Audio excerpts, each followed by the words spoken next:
السلام عليكم ورحمة الله وبركاته. اللهم صل وسلم وبارك على سيدنا محمد وعلى آله وصحبه وسلم تسليما كثيرا.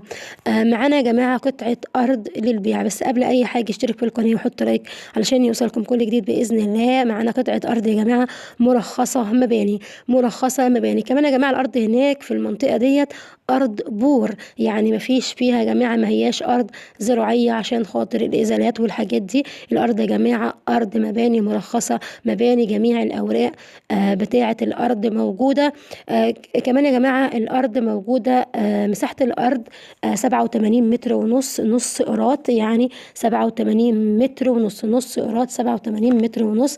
كمان يا جماعة الأرض موجودة في حلوان أو مفكو حلوان، مجمع المدارس، حتة متميزة جدا جدا جدا. يعني الموقع أكنك يا جماعة أكنكم في حلوان نفسها يعني.